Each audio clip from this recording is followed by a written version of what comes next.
Hello, in this video I'm gonna show you how to rotate and flip the image on your XIAOMI Smart L1 projector.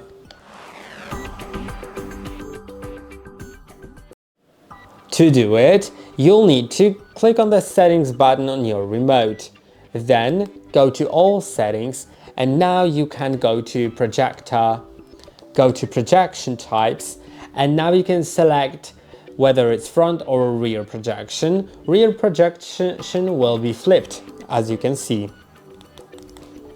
And you can also select to rotate it by selecting either desktop or ceiling mount. Ceiling mount will be rotated 180 degrees.